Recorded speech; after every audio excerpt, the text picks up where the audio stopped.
फ़िरौन का वाक़या कुरान मजीद में कई सूरतों में बयान हुआ है। ये सिर्फ एक तारीखी कहानी नहीं बल्कि तकब्बुर, जुल्म और अल्लाह की कुदरत का वाज़े सबक है। फ़िरौन कौन था? फ़िरौन मिस्र का ताकतवर और जालिम बादशाह था। वो अपनी कौम पर हुकूमत करता था और बनी इसराइल को ग़ुलाम बनाए हुए था।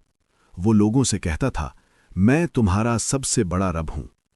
इसका जुल्म ये था कि वो बनी इसराइल के नौमौलूद लड़कों को कत्ल कर देता और लड़कियों को जिंदा छोड़ देता ताकि वो कमज़ोर रहें और बगावत न कर सकें।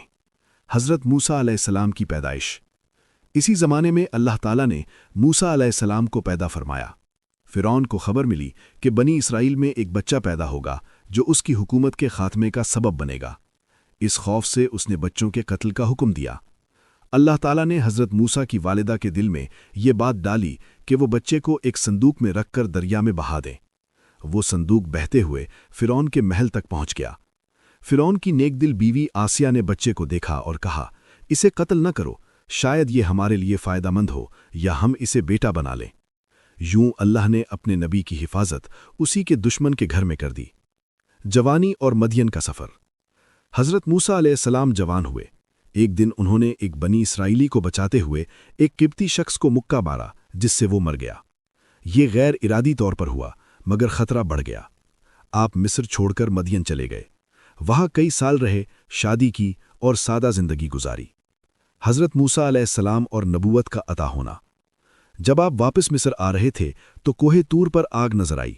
वहाँ अल्लाह ताला ने आपसे कलाम फरमाया और नबूवत अता की।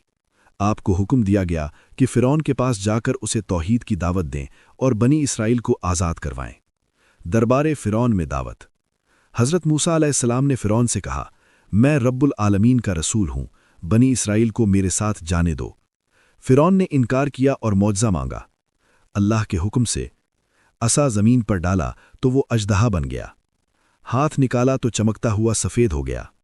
फ़िरौन ने जादूगर बुलाए, मगर जब जादूगरों ने मौजज़ा देखा तो फ़ौरन सजदे में गिर गए और ईमान ले आए।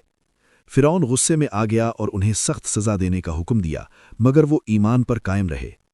फ़िरौन और उसकी कौम पर अल्लाह की तरफ से कई आज़ाब आए। कहद साली, टिड्डी दल, जुएं, मेंढक, पानी का खून बन जाना। हर बार फ़िरौन वादा करता कि बनी इसराइल को छोड़ देगा, मगर अज़ाब ख़त्म होते ही वादा तोड़ देता।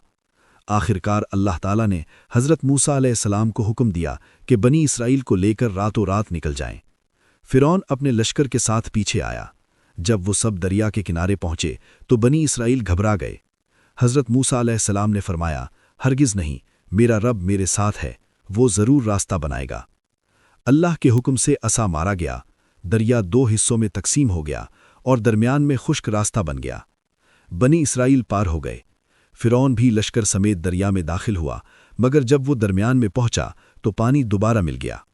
फ़िरौन डूबने लगा तो कहने लगा, मैं ईमान लाया कि बनी इसराइल का रब ही सच्चा माबूद है।